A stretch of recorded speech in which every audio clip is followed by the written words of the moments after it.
A kí gbogbo ẹ̀yin olólùfẹ́ wa tí ẹ̀ ń wò wá tí ẹ̀ dẹ̀ ń gbọ́ wa káàkiri àgbáyé. Ojú tẹ́ fi ń wò wá kò ní fọ́, etí tẹ́ fi ń gbọ́ wa kò ní di láṣẹ Èdùmàrè. Gẹ́gẹ́ bí ìṣe wa, ẹ jẹ́ á kọ́ kí yín bẹ́ẹ̀ ṣe ń wò wá bẹ́ẹ̀ ṣe ń gbọ́ wa, torí pé ìfẹ́ lẹni sí wa ẹ fi ń wo àwọn fídíò tí à ń mú wá lọ́kọ̀ọ̀kan àti èkejì lórí ìkànnì yìí, torí pé àwa ò ra dátà fún yín, ṣùgbọ́n ìfẹ́ òun náà lẹni sí wa tẹ́ fi ń ra dátà tẹ́ fi ń wo àwọn fídíò wa o. A dúpẹ́ lọ́wọ́ yín, àmọ́rí ìrìn gan. Ọbẹ̀ Èdùmàrè yóò bá ní fi ọ̀pọ̀ rọ́pò fún yín, torí pé àbùdí ń tolókun àbùdí ń tọlọ́sà, ọ̀dọ́ atọ́ kì í dá wọn, ọ̀dọ́ rere kò ní dá yín o láṣẹ Èdùmàrè. Èèyàn láṣẹ èèyàn, lágbára náà bá dẹ́dà Ọlọ́run ní fi ènìyàn wọn yín láṣẹ Èdùmàrè. Bẹ́ẹ̀ ṣe ń ṣàtìlẹ́yìn fún wa tẹ́ ẹ̀ dúró tì wá tẹ́ ẹ̀ wo ìkànnì wa, Ọbẹ̀ Èdùmàrè yóò bá ní ṣe àtìlẹ́yìn fún yín o. Ọbẹ̀ Èdùmàrè yóò dúró tì yín. A dúpẹ́, ẹ ṣé gan. Kí wá ní eléyìí tí a tún mú wá lórí ìkànnì yìí? Gẹ́gẹ́ bí ìṣe wa, ẹ ti mọ̀ yìí pé àwọn ìtàn ìṣẹ̀lẹ̀ tó ti ṣẹlẹ̀ láti ọdún pípẹ́ wá, òun náà ni a máa mú wá lórí ìkànnì yìí, àti àwọn iṣẹ́ ìwádìí lóríṣiríṣi nípa àṣà àti ìṣe ilẹ̀ Yorùbá. Òun náà ni a máa mú wá lórí ìkànnì yìí láti lè máa jẹ́ kó máa jẹ́ bí ìrántí, ẹ̀kọ́ àti ìmọ̀ fún gbogbo wa. Eléyìí tí a wá mú wá nínú fídíò yìí, òun náà ni ìtàn ìṣẹ̀lẹ̀ bí ọba Awujale tilẹ̀ Ìjẹ̀bú Òde, ọba Síkírù Adétọ̀nà, ó ṣe di ẹni tí wọ́n lé kúrò lórí ìtẹ́. Kí ni nǹkan tí ọba yìí ṣe? Kí ni ẹ̀ṣẹ̀ tó ṣẹ̀ tí ó fi di ẹni tí wọ́n lé kúrò lórí àpèrè? Ọdún wo ni ìṣẹ̀lẹ̀ mọ́ni gbàgbé yìí ṣẹlẹ̀ gan-an? Ṣé àwọn afọbajẹ tìlú Ìjẹ̀bú Òde àbí ìjọba ìpínlẹ̀ Ògùn ló lé kúrò lórí ìtẹ́ ni? Kí ni nǹkan tó padà ṣẹlẹ̀ lẹ́yìn tí wọ́n lé kúrò lórí ìtẹ́? Àti pé báwo ni ọba Síkírù Adétọ̀nà Awujale tìlú Ìjẹ̀bú Òde ó ṣe di ẹni tí ó padà di ọba ní ìlú Ìjẹ̀bú Òde?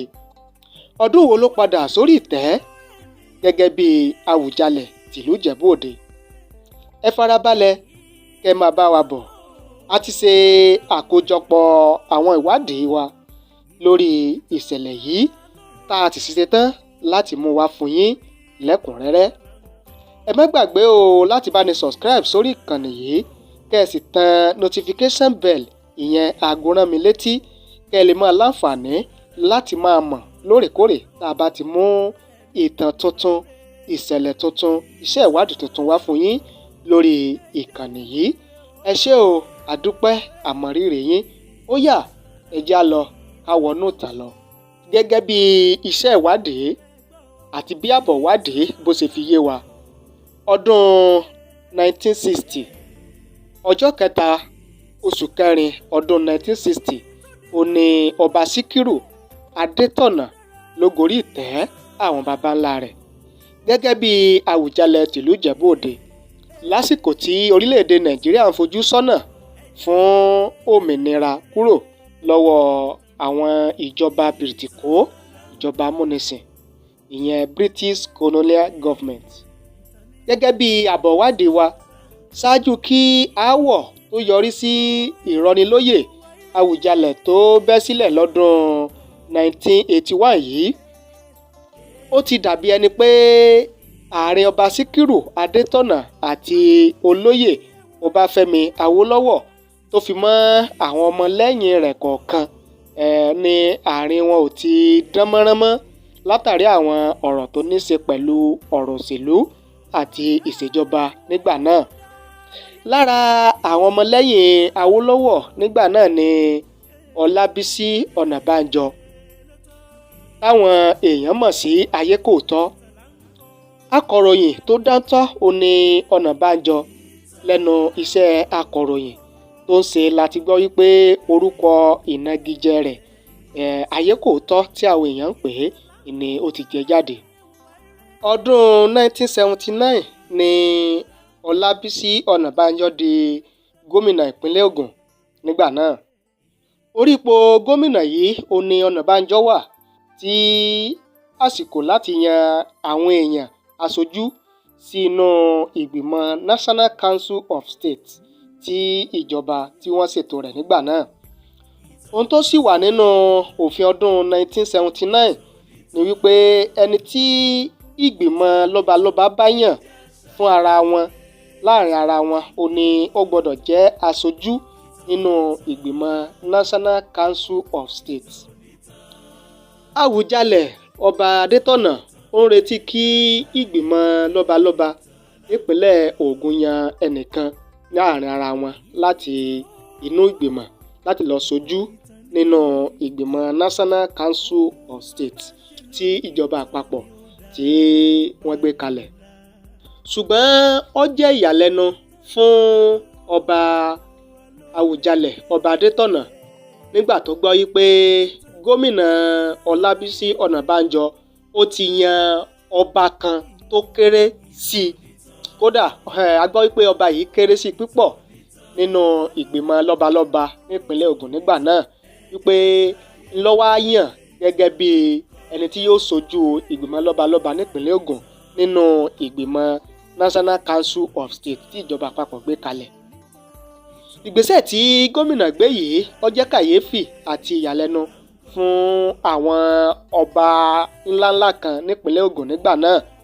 Ṣùgbọ́n Ọba Adetona ó ní ó gba kíní sójú, ó rí ìwà yìí gẹ́gẹ́ bí àrífín àti ìwà tí kò tọ́. Ó bá kọ ìwé sí gómìnà ìpínlẹ̀ Ògùn. Kí ló wà nínú ìwé? Kí ni ìwé náà dá lé lórí? Ohun tí ìwé tí Ọba Adetona tó kọ sí gómìnà ìpínlẹ̀ Ògùn nígbà náà tó dá lé lórí ni wípé gómìnà kọ lẹ́tà wípé òun ò ṣe mọ́, wípé òun ò sí nínú ìgbìmọ̀ lọ́balọ́ba ní ìpínlẹ̀ Ògùn mọ́. Ṣùgbọ́n nígbà tí ìwé tẹ gómìnà ìpínlẹ̀ Ògùn lọ́wọ́ nígbà náà, ìyẹn gómìnà Onabanjo, ó pàṣẹ fún Ọba Awujale pé kó withdraw ìwé tí ó kọ tó fi ṣọwọ́ sí ìjọba.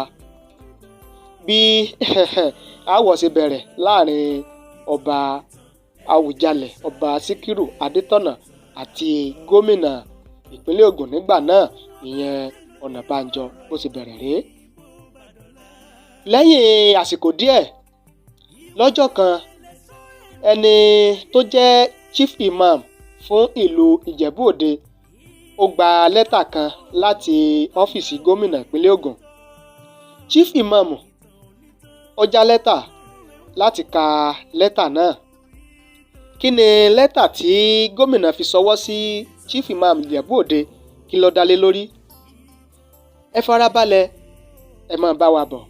Ṣùgbọ́n kí n tó tẹ̀síwájú nínú ìtàn yẹn, fún ẹ̀yin tí ẹ̀ ń béèrè fún iléeṣẹ́ tí ẹ lè máa kó ẹrù tàbí ọjà rán láti orílẹ̀-èdè kan sí orílẹ̀-èdè míì, ẹ jẹ́ kí n máa sọ fún yín wípé iléeṣẹ́ kan tó mọ̀ nípa bí a ṣe bá ní kó ẹrù àti ọjà láti orílẹ̀-èdè kan sí orílẹ̀-èdè míì, àti bá a ṣe ṣe ìwé tí ó fi pé pérépéré, ìyẹn ìwé custom tàbí ìwé ọjà tàbí ẹrù tá a bá gbé rán yàn, bó ṣe máa ń pé. Iléeṣẹ́ kan ó jẹ́ iléeṣẹ́ tí wọ́n lóòótọ́ tí wọ́n sì ní ìbẹ̀rù Ọlọ́run nípasẹ̀ yìí. Iléeṣẹ́ wo ni mo ń sọ nípa rẹ̀? Iléeṣẹ́ tí mo ń sọ nípa rẹ̀ òun náà ni ẹ̀ ń wo graphics wọn ní ojú ìwòran yín yẹn. Iléeṣẹ́ yẹn ni Wabilai Cargo and Logistics. Iléeṣẹ́ yìí wọ́n ti ní ìrírí tó pọ̀ lẹ́nu iṣẹ́. Kì í ṣe ọdún 5, kì í ṣe ọdún 10 tí wọ́n ti wà lẹ́nu iṣẹ́ yìí, tí wọ́n dẹ̀ ti ní àwọn àkọsílẹ̀ àṣeyọrí tó pọ̀ jàǹtìrẹrẹ lẹ́nu iṣẹ́. Mo láyọ̀ láti sọ fún yín wípé ìfọ̀kànbalẹ̀ wà lórí iléeṣẹ́ tí mò ń sọ yìí, iléeṣẹ́ Wabilai Cargo and Logistics, torí pé ọjà tàbí ẹrù tí ẹ bá gbé rán wọn kò ní dín, bẹ́ẹ̀ ni kò ní sọnù, torí pé wọ́n mọ ojúlẹ́jà nípasẹ̀ yìí gan ni. Ìwádìí tí mo ṣe nípa iléeṣẹ́ Wabilai Cargo and Logistics ó fi yé mi wípé wọn kì í fi àkókò ṣòfò. Kódà àsìkò tí wọ́n bá dá wípé ẹ rí ọjà yín tàbí ẹrù yín gbà, òun náà ni ẹ gba ẹrù yín lọ́wọ́ wọn pẹ̀lú àwọn ìwé tó bá tọ́ àti ìwé tó bá yẹ kẹ́ ẹ gbà lórí ọjà tàbí ẹrù tẹ́ bá kó rán wọn. Kò wá sí irú ẹrù tàbí ọjà tí iléeṣẹ́ Wabilai Cargo and Logistics tí wọn ò lè bá yín gbé tàbí bá yín kó tó bá ti jẹ́ pé ọjà eléyìí tó bá òfin mu ni. Ẹ̀yin ó máa béèrè wípé níbo ni iléeṣẹ́ Wabilai Cargo and Logistics wà. Iléeṣẹ́ wọn wà ní orílẹ̀-èdè South Africa, ìyẹn ní Cargo Section Room 1011/12 New Agent Building ní orílẹ̀-èdè South Africa. Wọ́n dẹ̀ tún wà ní Tambo International Airport, Kempton Park, 1619 Johannesburg ní orílẹ̀-èdè South Africa bákan náà. Níbikíbi lẹ ti lè kó ẹrù tàbí ọjà yín rán wọn káàkiri orílẹ̀-èdè lágbàńlá ayé. Ẹ lè kàn sí wọn lójú òpó ìtàkùn ayélujára wọn, ìyẹn website ní www.wabilaicargo.co.za. Ó ní ojú òpó tí ẹ fi kàn sí wọn. Ẹ jẹ́ kí n fún yín ní ojú òpó ìbánisọ̀rọ̀ tí ẹ fi lè bá wọn sọ̀rọ̀ fún ẹ̀kúnrẹ́rẹ́ àlàyé. Ẹ pè +27 83 885 2838 lẹ́ẹ̀kan sí +27 38 885 2838 tàbí +27 74 833 1712. Mo fi ọwọ́ iléeṣẹ́ yìí mo fi gbáyà, ẹ bá wọn dòwò pọ̀, ẹ sì ní kábàámọ̀. Bóyá ẹ̀yin fẹ́ kó ẹrù láti orílẹ̀-èdè kan wá sí orílẹ̀-èdè Nàìjíríà àbí láti orílẹ̀-èdè Nàìjíríà lọ sí orílẹ̀-èdè míì tàbí orílẹ̀-èdè kan sí orílẹ̀-èdè míì káàkiri àgbáńlá ayé, ẹ bá iléeṣẹ́ yìí, ẹ pè wọ́n, ẹ bá wọn dòwò pọ̀, ẹ dẹ̀ rí ìfọ̀kànbalẹ̀ láti ọ̀dọ̀ wọn. Bó ṣe jẹ́ nìyẹn. Ẹ já wá padà sí orí ìtàn tí à ń bá bọ̀. Ṣé ẹ gbàgbé wípé mo ní gómìnà ìpínlẹ̀ Ògùn nígbà náà, ìyẹn gómìnà Onabanjo, ó kọ lẹ́tà kan sí chief imam ìlú Ìjẹ̀bú Òde.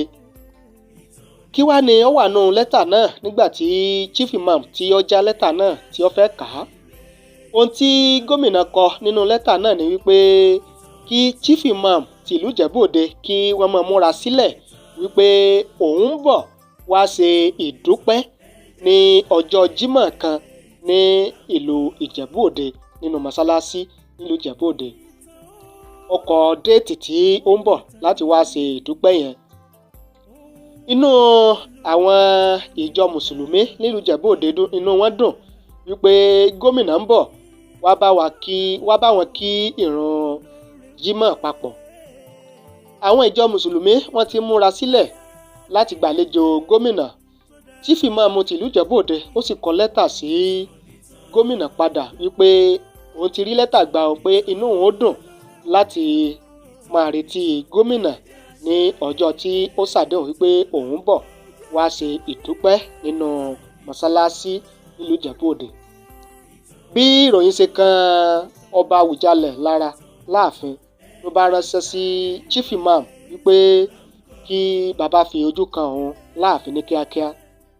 Nígbà tí chief imam dé ààfin Awujale, kábíyèsí ní kí chief imam kó fi ibi tí Quran ti sọ wípé ẹlẹ́sìn ìgbàgbọ́, ìyẹn ẹlẹ́sìn Christian, ó lọ ṣe ìdúpẹ́ ní mọ́sálásí.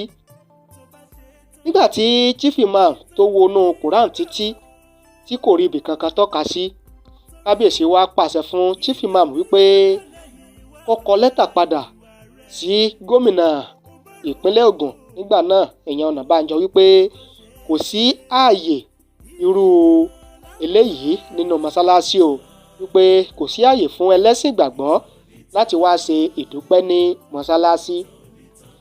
Lọ́gán tí ìmáàmù tí ó kúrò ní ààfin Awujale lọ́jọ́ náà ló ti kọ lẹ́tà padà sí gómìnà wípé kò sí àyè fún gómìnà láti wá ṣe ìdúpẹ́ ní mọ́sálásí mọ́ o. kàyéfì ńlá ò ní lẹ́tà náà jẹ́ sí gómìnà Ọ̀nàbànjọ.